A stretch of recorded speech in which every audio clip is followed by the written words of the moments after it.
Welcome to mathematic world. First question है, आवृत्ति खाली स्थान में प्रकट की जाती है, अर्थात आवृत्ति किस में प्रकट की जाती है। सिंपल सा है, आवृत्ति का मात्रक के बारे में बात कर रहे हैं कि घटना प्रति सेकंड दोहराई जाती है। मतलब आवृत्ति होती क्या है, तो उसके बारे में भी इन्होंने लिख के दे दिया है कि आवृत्ति क्या है, जो प्रति सेकंड दोहराई जाने वाली घटना, अर्थात जो पुनरावृत्ति हो रही है, किसी चीज़ की पुनरावृत्ति हो रही है तो उस पुनरावृत्ति को आवृत्ति करते हैं। और ये आवृत्ति जो है किस में प्रकट की जाती है, अर्थात इसका जो मात्रक होता है वो क्या होता है। तो देखिए, आवृत्ति का मात्रक होता है आपका हर्ट्ज। क्या होता है आपका? हर्ट्ज होता है। ओम किसका होता है? तो ओम होता है आपका प्रतिरोध का मात्रक। ओम जो होता है वो प्रतिरोध का मात्रक होता है। एम्पियर, तो एम्पियर होता है आपको विद्युत धारा का मात्रक। विद्युत धारा का मात्रक कौन होता है आपका? एम्पियर होता है। डेसिबल, तो डेसिबल जो होता है वो आपकी ध्वनि की तीव्रता का मात्रक होता है। ध्वनि की तीव्रता का मात्रक होता है। तो आवृत्ति का मात्रक क्या होता है यहाँ से? हर्ट्ज होता है। और आवृत्ति क्या होती है आपकी? प्रति सेकंड दोहराई जाने वाली चीज़ों को क्या कहा जाएगा? यहाँ पे आवृत्ति कहा जाएगा।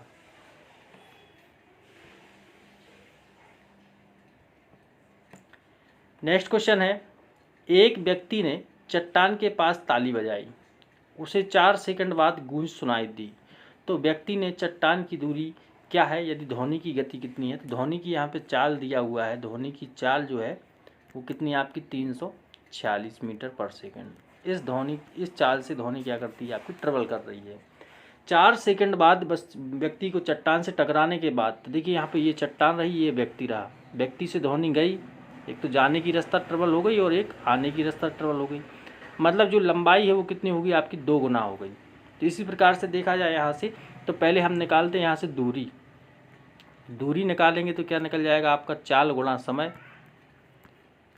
चाल गुणा समय। चाल कितनी है आपकी? 346 मीटर प्रति सेकंड। और 4 सेकंड में क्या हो रहा है आपको? वस्तु आवाज़ सुनाई दे रही है, तो समय हो गया आपका 4। यहाँ से इसका गुणा कर लेते हैं। 4 × 24, 2 4 चौके 16, 2 18, 4 3 12 और 1 13, 1384। 1384 क्या आ गई? यहाँ से दूरी आ गई। लेकिन ये आपका करेक्ट आंसर नहीं है, क्योंकि मैंने आपको बताया दूरी में क्या हो रहा है कि व्यक्ति से पहले चट्टान के पास तक क्या जा रही है? ध्वनि जा रही है, और फिर वहाँ से टकराने के बाद वापस आ रही है। मतलब दोहरी दूरी क्या होगी? उसने ट्रेवल कर ली। सिंपल है, यदि आपको चट्टान से व्यक्ति की दूरी फाइंड करना है तो आपको कुल दूरी में क्या कर देना होगा? यहाँ से 2 का डिवाइड कर देना है। तो 2 से यहाँ डिवाइड करेंगे तो क्या हो जाएगा? 2 छक्के 12, 2 नम 18 और 2 दूनी 4, 692। 692 आपका क्या होगा? करेक्ट आंसर होगा। तो ये रहा सी आपका करेक्ट आंसर।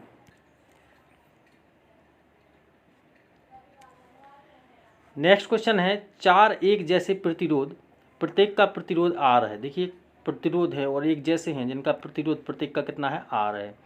एक दूसरे से एक साथ समांतर श्रेणी में जुड़े हुए हैं। तो देखिए, समांतर श्रेणी में जुड़े हुए हैं तो जब कुल प्रतिरोध आपका निकालना पड़ता है इस स्थिति में, तो वो क्या होता है आपका? 1/R1 plus 1/R2 plus 1/R3। इस तरीके से क्या होगा आपका? डॉट डॉट डॉट, और जो इक्वल होगा किसकी? आपकी 1/R की। अर्थात जो आपका मेन प्रतिरोध है उसके व्युत्क्रमानुपाती होगा इनका व्युत्क्रमानुपातियों का योग। तो यहाँ से निकालते एक प्रतिरोध कितना था? R था। तो क्या हो जाएगा? 1/R plus 1/R plus 1/R plus 1/R। 4 प्रतिरोध थे आपके, इनको जोड़ लेते तो क्या हो जाएगा आपका? 4/R। लेकिन ये जो वैल्यू होती है वो क्या होती है आपकी? व्युत्क्रमानुपाती होती है। अर्थात आपको प्रतिरोध निकालना है तो इसका करेक्ट आंसर होगा आपका R/4। मतलब इसको ही उल्टा करेंगे, उल्टा करेंगे तो R आ जाएगा। तो यहाँ भी इसको उल्टा करना पड़ेगा, तो क्या होगा? R/4। तो R/4 क्या होगा? करेक्ट आंसर होगा आंसर डी। नेक्स्ट क्वेश्चन है, निम्न में से कौन एक सतह की घटना है। सतह की घटना के बारे में बात करें कि ऐसी घटना जो सतह से संपन्न होती, तो इसका करेक्ट आंसर है आपका भाप का बनना। भाप का बनना आपका एक सतह से होने वाली घटना है। देखिए, कोई भी द्रव है आपका, तो द्रव के जो अणु हैं, परमाणु हैं, वो क्या है? वो सतह वाले ही क्या होते हैं? भाप बन के निकलते हैं। भाप बन के यही निकलते हैं। अर्थात ये क्या होती है आपकी? एक सतह की घटना है। और इस सतह की घटना जो है वो इस सतह के क्षेत्रफल पर भी क्या होती है? डिपेंड होती है। क्या होती है? क्षेत्रफल पर भी क्या होती है? डिपेंड होती है। अर्थात जो भाप का बनना है वो क्षेत्रफल पर डिपेंड करता है, मतलब अनुक्रमानुपाती होता है। यदि आपका क्षेत्रफल बढ़ेगा तो भाप बनने की स्पीड भी क्या हो जाएगी आपकी, बढ़ जाएगी। यदि क्षेत्रफल कम होता है तो भाप बनने की स्पीड क्या हो जाएगी आपकी, कम हो जाएगी। तो करेक्ट आंसर है सी।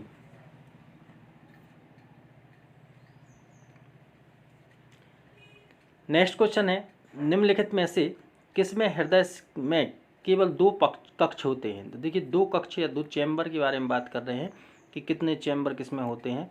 तो जो मनुष्य होता है, तो मनुष्य में आपके कितने चैम्बर होते हैं, तो मनुष्य में होते हैं आपके 4 चैम्बर। 2 निलय होते हैं, 2 निलय होते हैं और 2 क्या होते हैं आपके, आलिंद होते हैं। 2 निलय और 2 आलिंद आपके होते हैं। इस प्रकार से देखा जाए तो कितने होते हैं मनुष्य में, 4 आपके कक्ष होते हैं, 4 चैम्बर होते हैं। लेकिन तो यहाँ पे आपका जो करेक्ट आंसर है वो क्या है, रोहू है।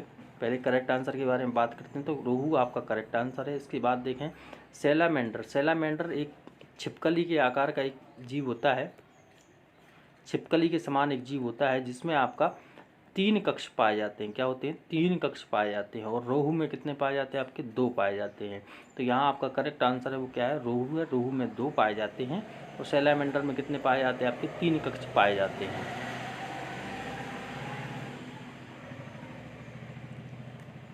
नेक्स्ट क्वेश्चन है, वेग को यदि 2 गुना कर दिया जाए तो क्या होगा। बात करते हैं, देखिए सभी में क्या है, संवेग है। मतलब सबसे बड़ी बात है कि हमें संवेग से तुलना करना है। और दूसरी चीज़ क्या है आपकी, गतिज ऊर्जा है, तो गतिज ऊर्जा से तुलना करना है।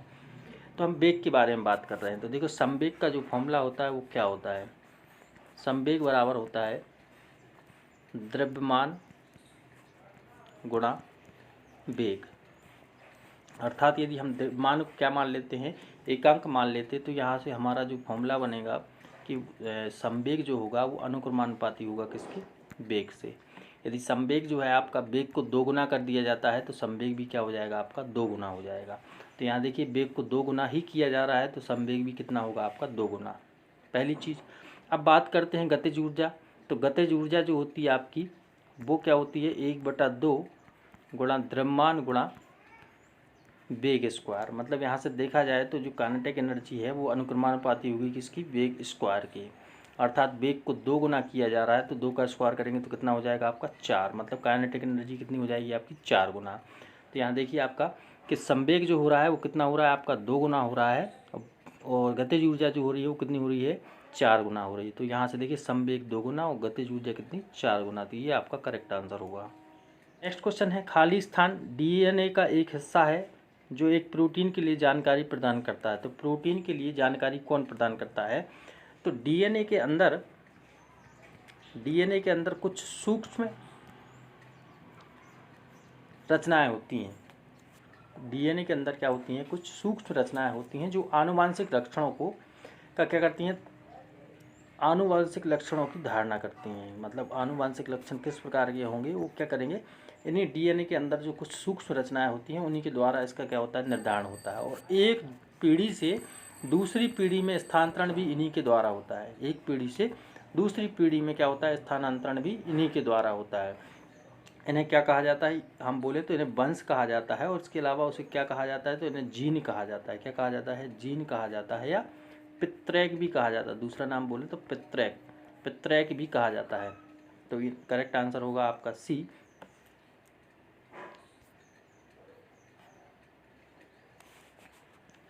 नेक्स्ट क्वेश्चन है, आधुनिक आवर्त सारणी के पहले व दूसरे समूह को क्या कहा जाता है। पहले और दूसरे समूह को क्या कहा जाता है, तो हम बात करते हैं आवर्त सारणी के प्रथम और द्वितीय समूह को। तो देखो प्रथम और द्वितीय समूह के जितने भी तत्व हैं इनका जो अंतिम, या जिसे बोले हम संयोजी अंतिम इलेक्ट्रॉन जो होते हैं वो एस ब्लॉक में प्रवेश करते हैं। अर्थात संयोजी इलेक्ट्रॉन जो होते हैं, संयोजी इलेक्ट्रॉन वो कहाँ प्रवेश करते हैं, आपके एस ब्लॉक में प्रवेश करते हैं। इसलिए इसको क्या बोला जाता है, आपको एस ब्लॉक बोला जाता है। अर्थात प्रथम और दूसरे समूह को आपका क्या बोला जाता है, एस ब्लॉक कहा जाता है।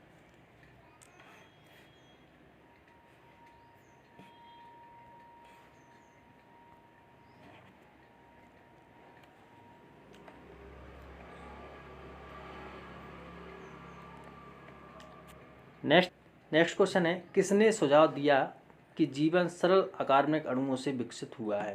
तो देखिए इसमें है आपके जो वैज्ञानिक थे हाल्डेन, तो हाल्डेन ने ऐसी धारणा रखी थी, ऐसा सुझाव दिया था कि जो हमारे जीवन है वो अकार्बनिक अणुओं से बना हुआ है, सरल अकार्बनिक अणुओं से बना हुआ है। और इन्होंने ये सुझाव कहाँ दिया था? 1929 में, 1929 ईस्वी में इन्होंने ये सुझाव दिया हुआ था। देखिए ये मरे नामक वैज्ञानिक हैं, तो ये समुद्री विभाग से संबंधित हैं, समुद्र विज्ञान से, समुद्र विज्ञान से संबंधित कौन? आपके मरे हैं। इसके अलावा डार्विन की बात करें तो डार्विन ने मनुष्य जो आपका पशु है, मनुष्य पशु जो है उसके वंशों के बारे में, वंशानुगत जो विकृतियाँ आती हैं उनके बारे में इन्होंने ज्ञान प्राप्त किया। मेंडल हैं, तो मेंडल ने क्या किया? आधुनिक आनुवंशिकी के जनक कहा जाता है इन्हें, आनुवंशिकी में इन्होंने बहुत ज्ञान हासिल किया, इसलिए इन्हें आनुवंशिक का जनक कहा जाता है, आधुनिक आनुवंशिकी का जनक कहा जाता है किसको? मेंडल को। तो आपका करेक्ट आंसर रहेगा आपका हाल्डेन। हाल्डेन ने क्या किया था? अकार्बनिक अणुओं से बना होने की ऐसी क्या किया था? सुझाव दिया था।